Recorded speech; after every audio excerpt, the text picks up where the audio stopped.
The NASCAR Cup Series finally ran their first race at Iowa Speedway, and Ryan Blaney was the driver that got it done on Sunday night at the Iowa Court 350. Blaney took the lead on a two-tire pit stop during the final caution period. He led the final 88 laps at the 0.875-mile Newton, Iowa short track. With a lot of Blaney's family and friends there to support, the defending champion won the race by 0.716 seconds over second place William Byron.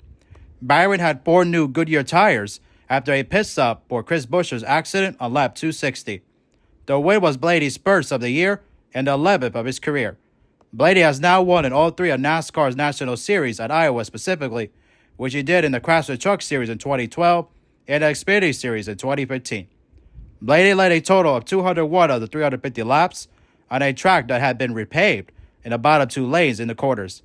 Here's Blaney talking about if this win means more, with 80 friends and family there at Iowa, and more, courtesy of USA Network. Yeah, definitely. Oh, man, I mean, what a cool way to win here. This place is a lot, means a lot to me, means a lot to my mom, and we had a lot of people here tonight cheering us on, so they willed us to that one. So overall, really appreciate the whole 12 boys. I mean, our car was really fast all night, and we got a little bit better through the night, and 2 tires was a good call there. I didn't know how well I was going to hold on. I kind of started to struggle a little bit at the end, but had enough to hang on, so super proud of the effort. Appreciate Advanced Auto Parts, Ford Performance, Menards, Discount Tire, Worth, Snap-on, Dex Imaging, Wabash, everything they do makes up a little bit from a couple weeks ago. Blaney was also asked if all of his family and friends were going to Victory Lane, and more, also courtesy of USA. I hope so. I don't know. We'll see, but I'm looking forward to seeing them. It's always good to have family, and I've been super lucky to have family that support me, through my career, and it's great that they're, still support me just as much as they did day one. So also want to appreciate the sold-out crowd. You guys were a cool weekend, man. Really cool to win the first Cup race here. I can't wait we come back with many more years. Blaney also talked about the burnout he did, and more, also on USA. Yeah, home track, I got to. Means a lot. I've won, it's cool to win a truck here, Xfinity car here, now Cup car. That was cool. Gosh, I'm worn out. It was a long race and driving hard, and I figured I deserved to burn out, so hopefully Dale Inman isn't too mad at me. Byron wasn't surprised that Blaney won the race on 2 fresh tires, especially with what the 12-team Penske Ford is capable of. Here's Byron talking about how many more laps he needed to beat Blaney for the win, and more, also courtesy of USA. Yeah, we were pretty even. He was on 2 tires, so I think I had just a little bit fresher tire and was able to work the bottom through lap traffic okay, and felt like I was making marginal gains through 1 and 2, but my tires would get hot down there, and I just would start sliding the rears around a little bit on entry. So just really good effort by our team. We struggled on Friday, and then had a really good qualifying effort, and then had a bad restart in the middle of the race. That was terrible. Just didn't get the tires cleaned off, and it was really weird tonight, with a repave, and it seemed like the tires would take a lap or 2 to go. So once we figured that out, we had some better restarts, but just proud of this team. We definitely need to put together some consistent runs, and this is a good start, and would love to be winning tonight, but Ryan and those guys were really good, so congrats to them. Byron was also asked on what the challenges were in the race, and was he careful despite there being no tire failure, and more, also on USA. No, you just kind of run it for all it's got, but you try to stay conscious of it. We never had tire issues all weekend, so just the restarts, with scuffed tires or new tires, just sliding around for a lap, and it's pretty hairy on the restarts, just trying to get grip in the car. So feel like we maximized our day. And just going from here, try to have a good race at New Hampshire. That's been a tough one. This was also the best finish for Byron since Martinsville in April when he won there. Here's him talking about working to get back up front, and more, also on USA. Yeah, we've been working hard. I think we've had speed for most of the weeks, maybe besides Gateway wasn't our best, but last week could have easily been up in front and contending for a win, but this is a really good start to put the whole race together, and even through some adversity, so really proud of that. The race had a total of 8 cautions for 49 laps. Chase Elliott finished 3rd, with Christopher Bell finishing 4th. Bell started on the back of the pack in a backup car after he blew a right front tire and crashed in Friday's practice. Here's Bell talking about the adversity his team was dealt with after going through all of what happened in practice, and more, courtesy of USA. It was a lot, and the adversity, it kept coming all day long. The start of the race, I felt like we had really good pace and the car handled well, especially whenever the tires got hot.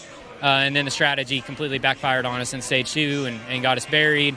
And whenever I was back in traffic, I really struggled on new tires.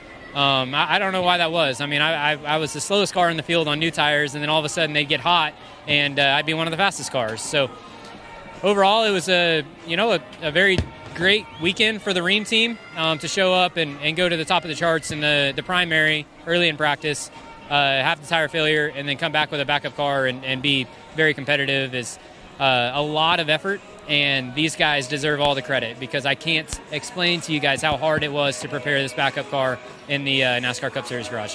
Bell also talked about the partial repave of Iowa and more, also courtesy of USA. I mean, they definitely need to repave the rest of the corners, at least. If they don't want to do the straightaways, that's fine, but they need to do the entire corners. I'm hopeful that they do it tomorrow or next week, and then we have, a full year to sit on it before we come back. And the longer that it sits, the better it's going to get. If we would have had a cup race on the old Iowa, it would have been a barn burner for sure. Ricky Stenhouse Jr. finished 5th, followed by Joey Logano, who was 6th. Here's Logano being asked on if he was maximizing his day, with him hoping to have top 5 speed and more on USA. I mean, it was pretty close to maximizing it. We got kind of caught when that caution came out in the middle of the cycle there, and we lost a lot of stage points there in the second stage. But able to recover to be on the front row in the final restart there with 2 tires on the car. And I thought I could race Blaney and maybe win the thing. Just too squirmy to start, just losing the back, can't get to the gas, and just bled a few spots, unfortunately. So still a solid day for the Shell Pennzoil Mustang, and great for Team Penske, another win. So things are starting to line up the way they're supposed to, which is good, and these short tracks have been all right. So hopefully we can get one at home and Loudon next week. Logano also talked about what his team needs to do to improve in the standings in order to be in playoff position and more, also on USA. Yeah, we just got to keep doing the stage points and solid finishes. So you keep doing that, you're going to work yourself into where, you don't want to be the last car or really the last 2 cars, but if you can be consistent like we've been here recently, getting a little bit more consistently having speed, outside of Sonoma last week, having some issues, but we've been faster, which is what you need to do. So if we have faster cars like we've had, we'll eventually get the points we need. Since Logano's teammates Blaney and Austin Cindric have won races this year, Logano was also asked if the pressure was on to win and more, also on USA. Our got one doesn't count for points. I got $1 million though. I'd buy some points with those if I could, but yeah, let's get one. Josh Berry had a good run in Iowa as he finished 7th and led 32 laps in the 4-car for Stewart-Haas Racing. Here's him talking about his run and more, courtesy of USA. Yeah, no, Rodney and this whole 4 group did a really good job this weekend. Started in qualifying yesterday. Qualifying in the 3rd spot, able to maintain our track position for the most part, score a lot of stage points. There's a lot of positives out of tonight. Our car took off really well on the restarts, which was fun, being on the offense. It just seemed like we bled out a little bit more than some of the guys around us on the long run.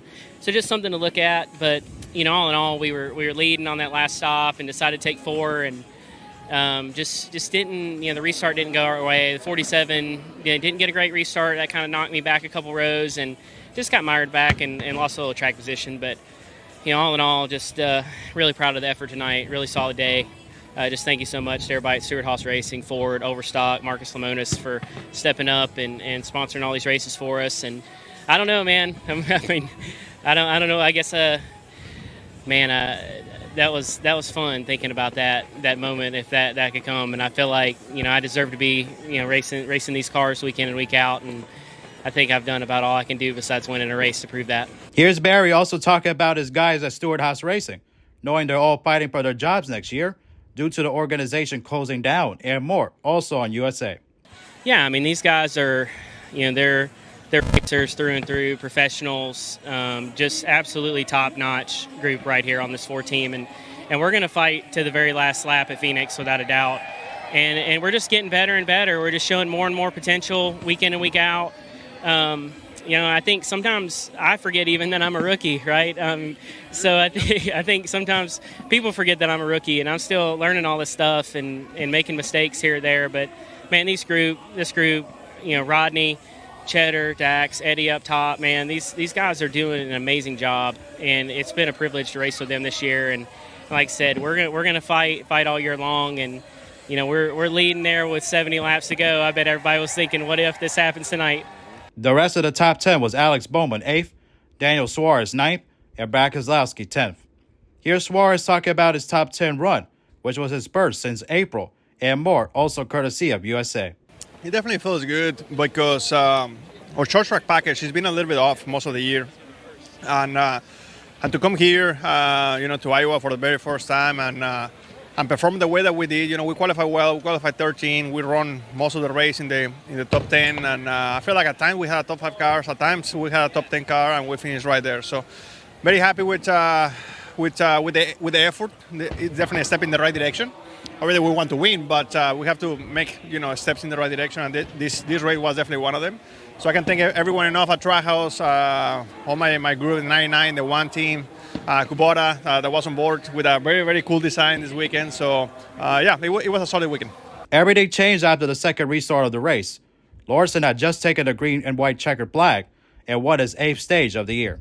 However, on lap 220, 1 lap after the race went back to green to start the final stage, contact from Suarez's Chevrolet sent Larson's Chevy into the outside wall, which Danny Hamlin's Toyota got into the wall as well. Here's Suarez talking about the incident with Larson and more, also courtesy of USA. Yeah, it was a little bit tricky. Definitely Kyle had one of the best cars out there, and the last thing I want is to wreck one of my Chevy teammates. During the race, obviously, I was a little bit confused. I didn't really have an opinion because I didn't know if I went up or he came down. I just saw the replay for the very first time, and I thought that I definitely went up and I made contact with him. And I also noticed that the 6 that was the car that was on the outside, he had like a quarter of a car of gap to the wall, and then Kyle had another quarter of a car from the 6. So, they were doing their thing, trying to pinch everyone down, and I was expecting them to be a little bit closer to the wall, and I just didn't have enough room. But it wasn't definitely my intention, but I feel like it was a racing thing. Larson's crew fixed the damaged car, but the 2021 champion lost 31 laps while being in the garage. Larson finished 34 and was 36 laps behind the winner and lost a points lead to his Hendrick Motorsports teammate Chase Elliott. Larson led 80 laps on the night. Other notable finishers included Mark Truex Jr., who finished 15th and is retiring at the end of the season, Bubba Wallace 17th, Chris Buescher 18th, Tyler Reddick 22nd, and Kyle Busch 35th, respectively. Congratulations to Ryan Blaney on winning the Cup race at Iowa. Long overdue for that to happen, especially. Finally, the Cup Series ended up running there. Especially, I did a video on the announcement of the Cup Series racing at Iowa, and I really enjoyed doing that video as well. I'll leave that in the description, so you guys can check it out if you're interested there. And in that video as well, I got a comment from a person saying when I said in the video about why the Cup Series doesn't run on Saturday night and they always run on Sunday night. He said it's because of ratings, so thank you for clearing that up as well. So that was pretty good to know there as well. But definitely, Iowa's a fun track, and it's pretty awesome that they finally ended up being on the Cup schedule. It would be nice if they came back in the Craftsman Truck Series there as well, especially to have all 3 series there as well. The Xfinity Series came back there as well, so it was nice that happened like that. But definitely, Iowa's a fun track, so I'm happy that they finally ended up being on the schedule. It would be nice eventually if they ended up running 2 races there, especially because it's a fun track and all that, especially. But I'm not going to get too greedy, especially since they at least got on the Cup schedule. So that's something there as well, better than nothing. But definitely, what a year for Iowa, especially with everything going on there, especially with the popularity with Caitlin Clark and the University of Iowa there with the Hawkeyes and all that, leading them to 2 national championships appearances there, especially in basketball. So especially how big she's been for Iowa and the women's basketball, all that. It was pretty cool also to connect that, especially there. Corey LaJoy ran a Hawkeyes paint scheme there as well at Iowa, so that was pretty cool there as well there to be able to put those 2 together there, especially. But definitely, it's pretty cool that they got the Cup race, like I said, especially, and they ended up having more population there in Newton than they usually would during a regular day. So that was pretty cool that people got to go to the race, even though it